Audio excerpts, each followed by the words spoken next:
So for section 2.1, we're going to look at the addition property of equality. And what that basically means is whatever we do to one side of an equation, as long as we do to the other side, it basically stays the same. And this is something I guarantee you've probably heard before, but it's a much bigger deal than you even know. There's going to be a lot of things that we can do in equations, and as long as we do it to both sides, you end up with equality. So here's the idea. If I have two things that are equal, like 3 equals 3, I could add 3 to one side, and I would get 6. Now that wouldn't be equal anymore. Now I'd have 6 equals 3. But if I do the same thing on the other side, then I still get 6 equals 6. So I still end up with equality. I still end up with the same thing equaling on both sides. Similarly, I can also add negatives. I could add a -3. And we could totally do that as long as what we do to one side, we do to the other. And 3 plus -3, 3 plus -3, it stays equal. So we can do what as long as we do it to both sides, we end up with an equation staying equal. We're going to be dealing with linear equations with one variable. So ax plus b equals 0, where a, b, and c are real numbers. We're going to solve. Okay, so something x plus something equals 0 or equals some number. The idea is where we have a, b, and I don't know why this is 0, c. Makes more sense. And those are going to be whole numbers, and we can solve them. So here is 1x, right, or x minus 12 equals 9. How would you solve that?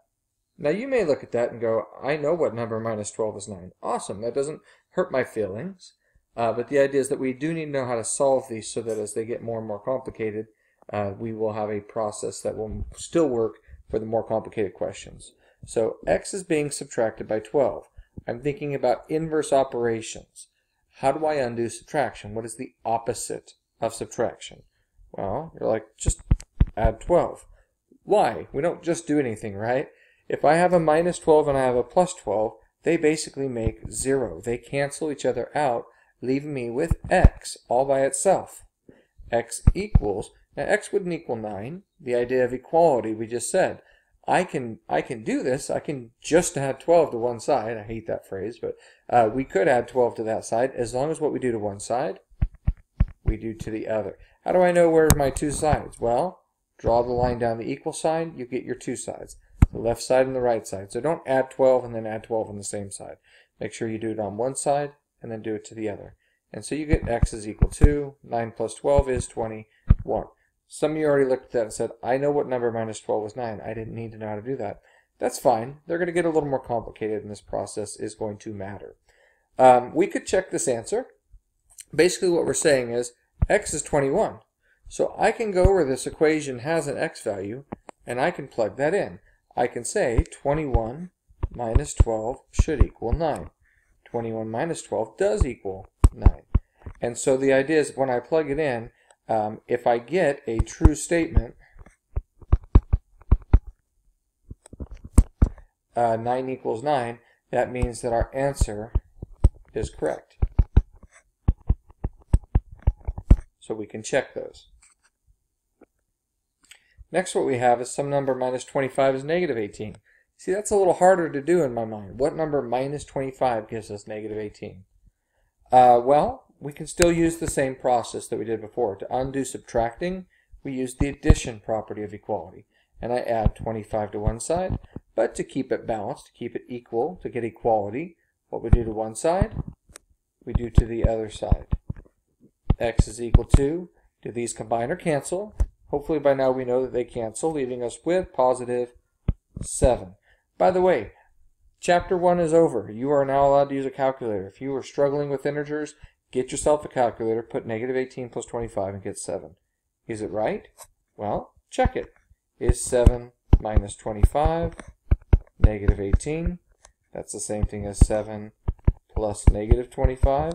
They cancel, leaving us with more negatives. This works. Okay? Process still stays the same. Just because numbers get more complicated doesn't mean the rules change. To deal with subtraction, we use adding. X is being subtracted by 3.7. So to cancel that out, we add 3.7. If I do it to one side, we do it to the other. These are opposite signs, which means they're going to cancel. So once again, if you have the technology, type it in headhunter. If you're not having that yet, well then you're going to have to take the 8.1, cancel out or subtract away the 3.7. 1 minus 7 is not 6. Don't put that there, right? You need to say, okay, this becomes a 7, this becomes an 11. 11 minus 7, that works. 7 minus 3, bring the decimal down. So our answer is not 4.4 because there were more negatives. So when they cancel, we're left with 4.4 negatives.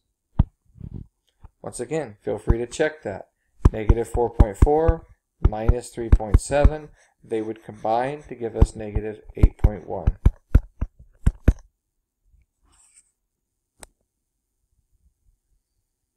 Now this one, I have negative 3 equals a plus 2.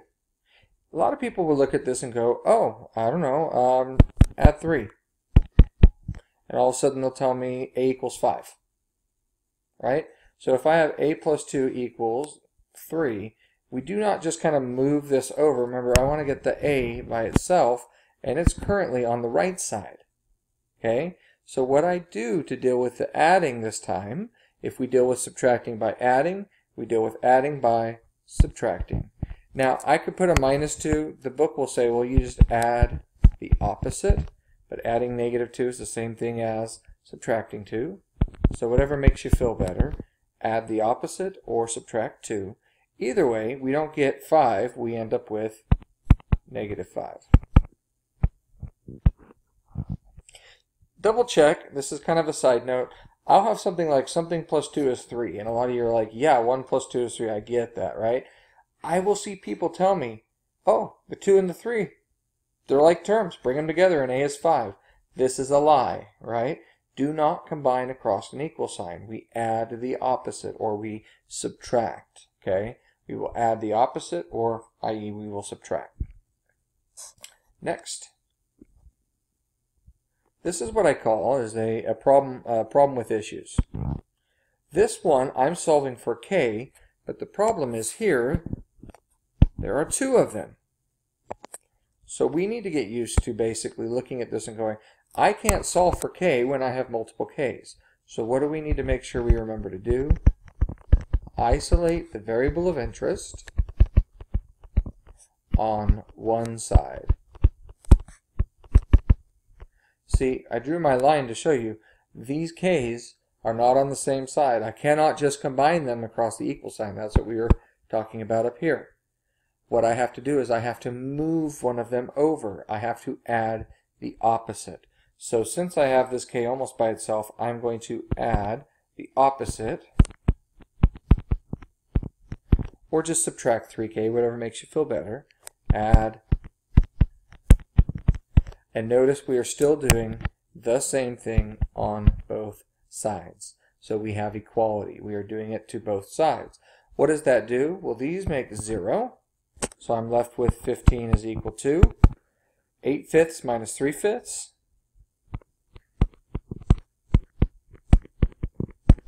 Is, I believe, 5/5. 5/5 is the same thing as 1. So I'm left with 1k. Or just k equals 15. Either of those is fine. So make sure that we can verify that, that we are going to isolate the variable on one side. This one was a little more complicated, so I'm going to take a second and I'm going to check it.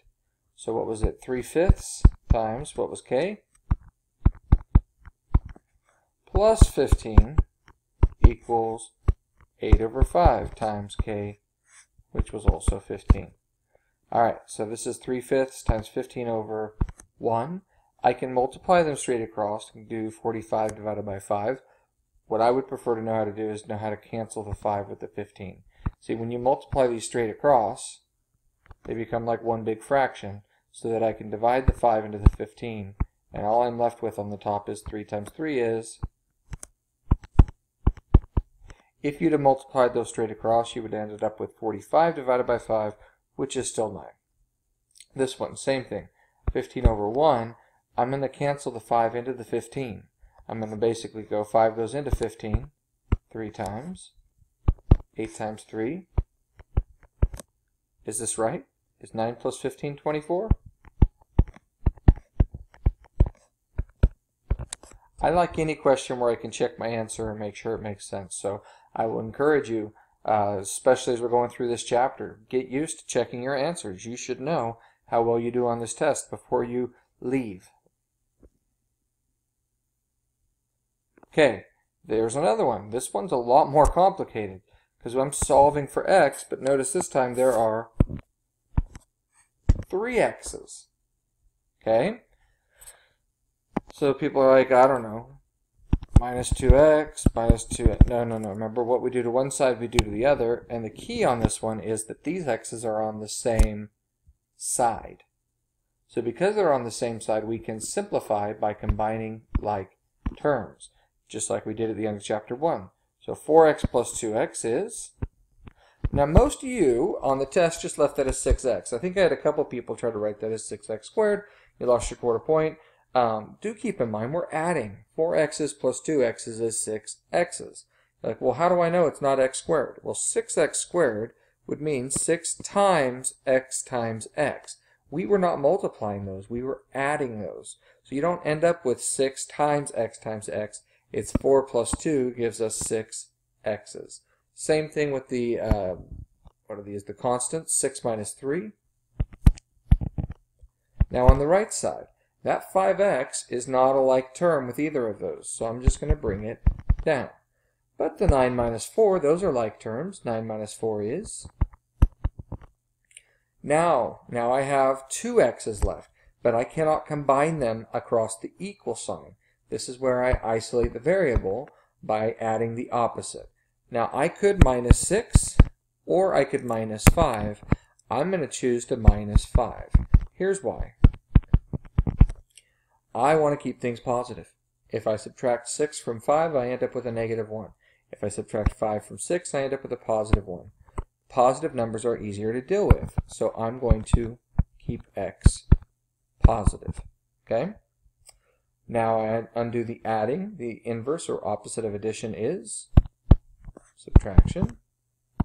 And so these zero out, leaving me with x equals 2. If you had taken this